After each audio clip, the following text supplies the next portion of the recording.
আমার নাম বেথি, বয়স ৩৩ বছর। আমার জন্মকুণ্ডলিতে নাকি এক অদ্ভুত কথা লেখা ছিল। বলা হয়েছিল আমার নিজের ভাইপোর সঙ্গেই নাকি আমার এক অশুভ যোগ রয়েছে, আর সেটা না ঘটলে আমার জীবনহানি হতে পারে। এই কুসংস্কারের সুযোগ নিয়েই আমার ভাইপো একদিন রাতে আমার সম্মানহানি করার চেষ্টা করেছিল। আমার ২১ বছর বয়সী ভাইপোটা ছিল বেশ জোয়ান। সে আমার সৌন্দর্যের দিকে তাকিয়ে থাকত, আর আমার সঙ্গে সময় কাটানোর জন্য নানা বাহানা খুঁজত। যখনই সে আমাকে দেখত, তার চোখ দুটো আমার বুকের দিকেই আটকে যেত। আমি এতটাই রূপবতী ছিলাম যে কম বয়সী ছেলেরাও আমার দিকে মুগ্ধ হয়ে তাকিয়ে থাকত। আমার যৌবন ছিল চোখে পড়ার মতো, কিন্তু তা সত্ত্বেও আমার বিয়ে হয়নি। এত রূপবতী হওয়া সত্ত্বেও আমার বিয়ে না হওয়ার কারণ ছিল আমার জন্মকুণ্ডলীর দোষ। কোনো ছেলের সঙ্গেই আমার কুণ্ডলীর মিল হচ্ছিল না, আর এই কারণেই আমি এখনও অবিবাহিত। এদিকে আমার বৌদি দিনরাত আমাকে খুঁটা দিয়ে কথা বলত। সে বলত, আর কতদিন আমাদের বোঝা হয়ে থাকবে? নিজে থেকে কোনো ছেলেকে পছন্দ করে বিয়ে করে নিতে পারিস তো? তুই তো বাইরে চাকরি করিস। সেখানে কি এমন কোনো ছেলে নেই যে তোর কুণ্ডলী নয়, তোর রূপ দেখে তোকে পছন্দ করবে? তোর এই সুন্দর চেহারা দিয়ে কি হবে যদি কোনো ছেলেই তোকে বিয়ে করতে রাজি না হয়? বৌদি আমাকে প্রায়ই এমন কঠিন কথা শোনাত, কিন্তু আমি বৌদির কোনো কথায় রাগ করতাম না। কারণ আমার মায়ের মৃত্যুর পর আমি দাদা আর বৌদির কাছেই মানুষ হয়েছি, তাই বৌদি কিছু বললে আমি চুপচাপ শুনে নিতাম। আগে আমার খুব কষ্ট হতো এটা ভেবে যে আমার ভাগ্য কেন এমন, কেন কোনো ছেলে শুধু আমার সৌন্দর্য দেখে আমাকে আপন করে নেয় না। কিন্তু এখন আর এসব নিয়ে আমার কোনো মাথা ব্যথা নেই। আগে আমি অনেক পূজাপাঠ করতাম, ভাবতাম একদিন না একদিন আমার বিয়ে ঠিকই হবে। কিন্তু এখন আমি আর এ ভেবে দুঃখ করি না যে আমার কোনোদিন বিয়ে হবে না, কারণ আমার বয়সী পাত্র পাওয়া এখন সত্যিই কঠিন। সাধারণত বেশিরভাগ মেয়েদেরই ২০ থেকে ২২ বছরের মধ্যে বিয়ে হয়ে যায়।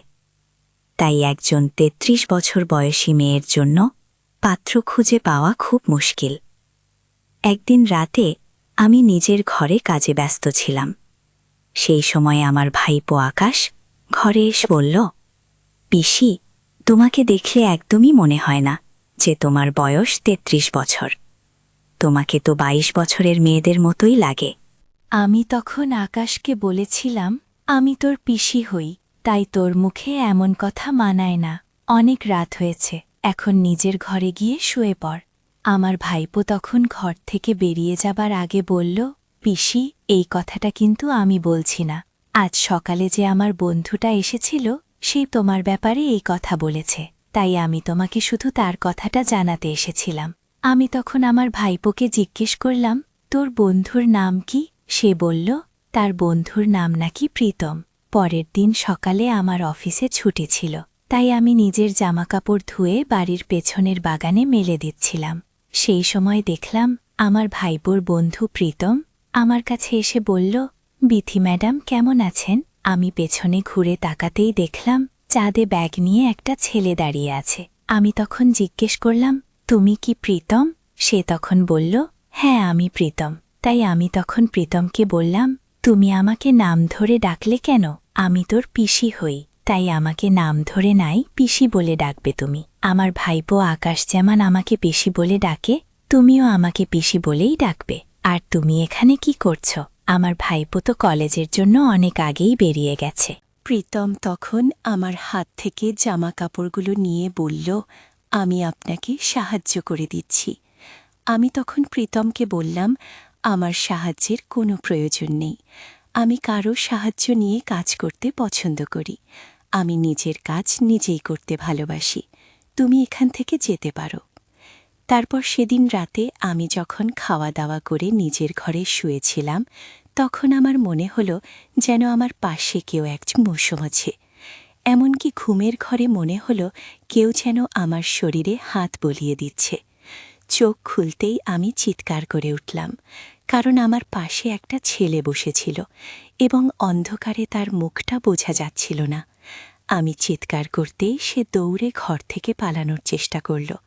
সেই সময় আমার ভাইজি বারান্দার ঘরে ছিল। সে ওই আগন্তুককে দেখে ভয়ে চিৎকার করতে শুরু করেছিল। আমাদের প্রথমে মনে হয়েছিল ছেলেটা হয়তো কোনো চোর। তারপর বাড়ির বাকি সদস্যরা যখন ছুটে এলো, তখন দেখলাম আমার ভাইজির মুখটা এসে চেপে ধরেছে।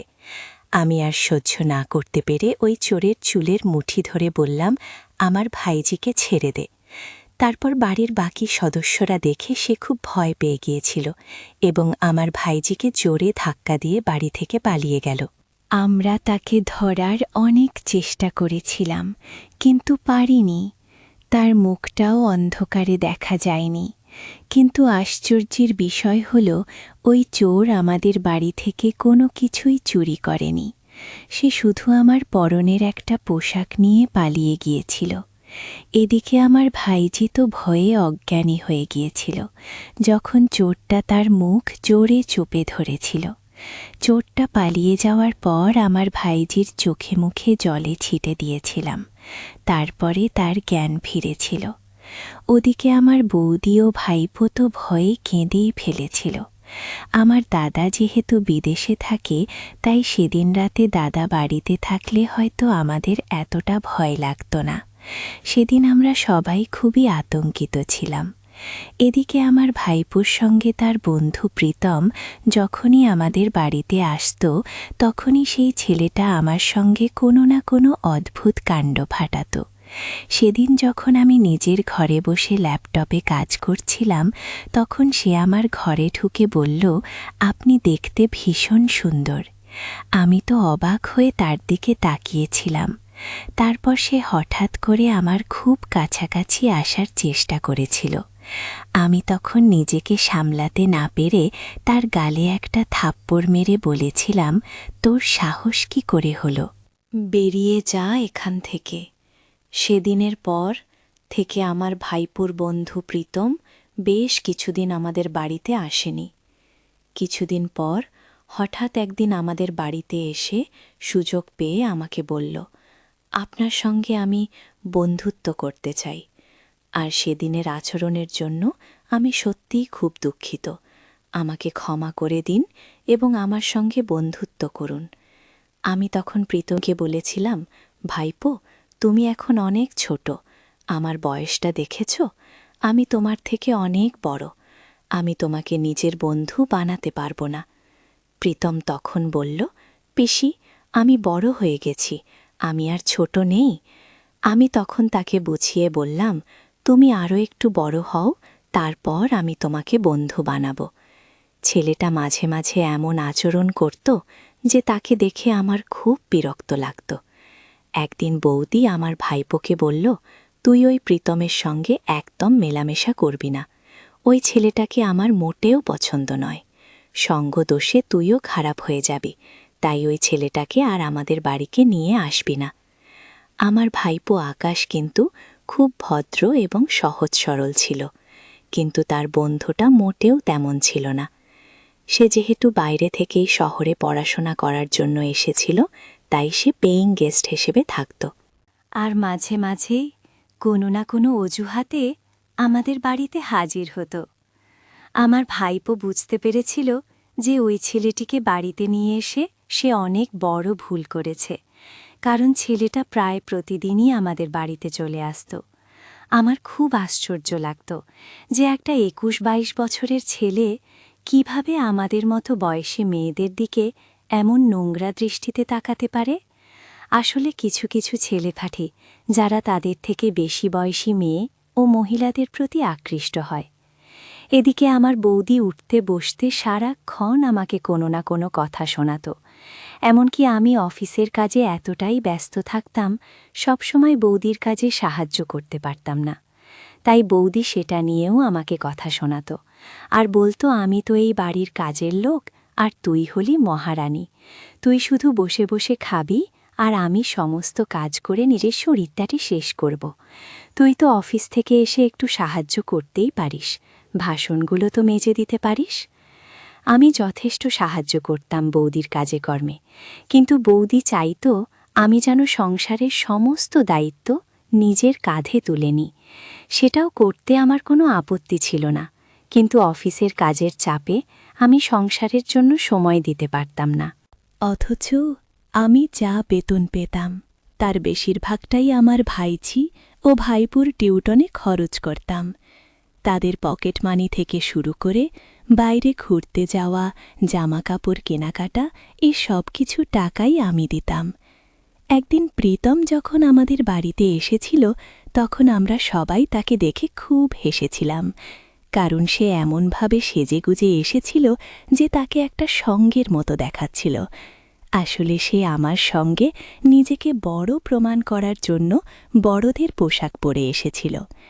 আমি যেদিন তাকে বলেছিলাম যে তুমি এখন ছোট, বড় হও, তারপর তোমার সঙ্গে বন্ধুত্ব করব, সেদিনের পর থেকে ছেলেটা আমার সামনে নিজেকে বড় প্রমাণ করার জন্য অদ্ভুত সব কাণ্ডকারখানা করত। সেদিন তার সাজ পোশাক দেখে আমরা খুব হেসেছিলাম। সেদিন প্রীতম লজ্জা পেয়ে আমাদের বাড়ি থেকে চুপচাপ চলে গিয়েছিল। এমনকি সে তার ব্যক্তিগত ডায়েরিটাও তাড়াহুড়ো আমাদের বাড়িতেই ফেলে রেখে গিয়েছিল। তার চলে যাওয়ার পর আমি তার ডায়েরিটা তুলে রেখেছিলাম, ভেবেছিলাম অফিস যাবার পথে তাকে দিয়ে দেব। আমি যখন বুঝতে পারলাম যে ছেলেটা আমার সামনে নিজেকে বড় প্রমাণ করার চেষ্টা করছে, তাই সেদিন ডায়েরিটা দেওয়ার অজুহাতে তার ঘরে গিয়ে তাকে অনেক বোঝানোর চেষ্টা করেছিলাম। আমি বলেছিলাম যে তার আমার সামনে বড় সাজার কোনো প্রয়োজন নেই। তার যদি কখনো আমার সঙ্গে মন খুলে কথা বলতে ইচ্ছে করে তাহলে সে আমাকে নিজের মনের কথা বলতে পারে। আমি তার পিসি হবার পাশাপাশি একজন ভালো বন্ধুও হতে পারে। এই কথাটা শুনে প্রীতম খুব খুশি হয়ে বলেছিল, পিসি, তুমি খুব সুন্দর করে আমাকে বুঝিয়ে বললে। তোমার কথা শুনে আমার মনটা খুব হালকা হয়ে গেল পিসি।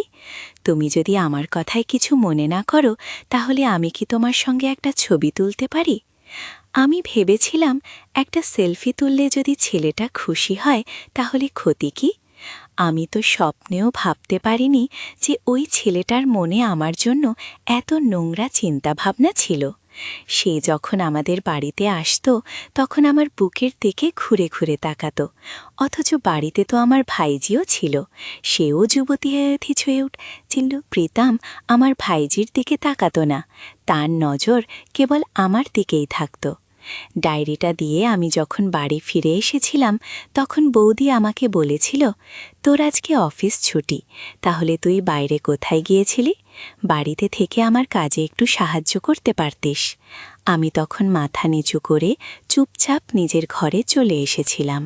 আর প্রীতম বলেছে তোমার সঙ্গে নাকি ওর ভালোবাসার সম্পর্ক আছে।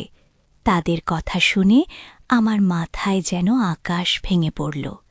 সেই মুহূর্তে আমি বৌদি ও ভাইপোকে বলেছিলাম, তোমাদের কি আমার উপর একটুও বিশ্বাস নেই? তোমরা কিভাবে আমার ব্যাপারে এমন কথা ভাবতে পারলে? আমার ভাইপো তখন জিজ্ঞেস করল, তাহলে তুমি প্রীতমের ঘরে কেন গিয়েছিলে? আর ওর সঙ্গে ছবি বা কেন তুলেছ? ওর সঙ্গে ছবি তোলার মানে কি? তারপর বৌদি ও ভাইপোকে আমি সব সত্যি কথা খুলে বললাম যে কী কারণে আমি প্রীতমের ঘরে গিয়েছিলাম। আমার কথা শেষ হবার পর বৌদি আমার গালে আর একটা থাপ্পড় মেরে বলল, তুই আমাদের বোকা বানাচ্ছিস। আকাশ আমার কথায় বিশ্বাস করলেও বৌদি আমার কোনো কথাই বিশ্বাস করতে রাজি ছিল না। তারপর আমার ভাইপো বলল, আমি প্রীতমের সঙ্গে আমার বন্ধুত্ব শেষ করে দিয়েছি এবং তাকে বলেছি সে যেন আর ভুল করেও আমাদের বাড়িতে না আসে। আজ ওর সঙ্গে আমার অনেক মারামারি হয়েছে, কারণ প্রীতম তোমাকে নিয়ে খুব খারাপ কথা বলছিল। আমি সহ্য করতে না পেরে ওর গায়ে হাত তুলেছি আর ও আমাকে মেরেছে। আসলে আমিই ভুল করেছি, ছেলেটার ওপর বিশ্বাস করি এবং তাকে আমাদের বাড়িতে নিয়ে এসে। আমার আগেই বোঝা উচিত ছিল যে যে ছেলে নিজের মোবাইলে সবসময় আজে বাজে জিনিস দেখে সে কি করে ভালো হতে পারে। পিসি, আমাকে ক্ষমা করে দাও। আজ আমার জন্যই তোমাকে এত কথা শুনতে হলো। কিছুক্ষণের জন্য আমারও মনে হয়েছিল যে প্রীতম যা বলছে সেটাই হয়তো সত্যি, কিন্তু আমার তোমার উপর পুরো বিশ্বাস আছে। আমি মাকে বুঝিয়ে বলবো যে এতে তোমার কোনো দোষ নেই। তুমি এসব নিয়ে আর বেশি ভেবো না। আকাশের কথা শুনে আমি মাথা নেড়ে তাকে সম্মতি জানালাম। তারপর আকাশ যখন আমার ঘর থেকে বেরিয়ে গেল, তখন আমি আর নিজেকে ধরে রাখতে পারলাম না। আমি প্রীতমকে ফোন করে বলেছিলাম যে তার সাহস কি করে হলো আকাশকে আমার ব্যাপারে এত বাজে কথা বলার। তখন প্রীতম বলল আমাকে নাকি তার ঘরে যেতে হবে, নইলে সে ওই ছবিটা ফেসবুকে ছড়িয়ে দেবে। তারপর সেদিন বিকেলবেলা আমি যখন ওর ঘরে গেলাম, তখন সে আমাকে দেখা মাত্রই আমার শরীরে খুব বাজেভাবে হাত দিয়ে বলল, সোজা আঙুলে ঘি না উঠলে আঙুলটা কিন্তু বাঁকাতেই হয়। আমি তোমাকে কতবার বোঝানোর চেষ্টা করেছি যে আমি তোমাকে ভালোবাসি, কিন্তু তুমি আমাকে থাপ্পড় মেরে অপমান করেছিলে। শুধু তাই নয়, আমি তোমার জন্য নিজেকে বড় প্রমাণ করতে কত কী করেছি। কিন্তু তুমি আমাকে নিয়ে ঠাট্টা করে অপমান করেছিলে। সেদিন জোকার বলেছিলে না? আজ দেখো এই জোকার তোমার সঙ্গে কি করতে পারে। আমি তখন প্রীতমের গালে আর একটা থাপ্পড় মেরে বললাম, তোর আচরণ এতটাই নোংরা যে তোর মতো ছেলেকে থাপ্পড় মারাই উচিত। আমি তোর মায়ের বয়সে একজন মহিলা। সেদিন আমি তোকে নিজের ভাইপোর মতো মনে করে দুটো ভালো কথা বলেছিলাম। ভেবেছিলাম তুই বাইরে থেকে এখানে পড়াশোনা করতে এসেছিস, তোর একজন পথপ্রদর্শকের প্রয়োজন। কিন্তু তোর মনে যে আমাকে নিয়ে এত জঘন্য চিন্তা, সেটা তো আমি কল্পনাও করতে পারিনি। তারপর প্রীতম আমাকে জড়িয়ে ধরে বলল, এসব কথা বলে আর কোনো লাভ নেই। এখন আমি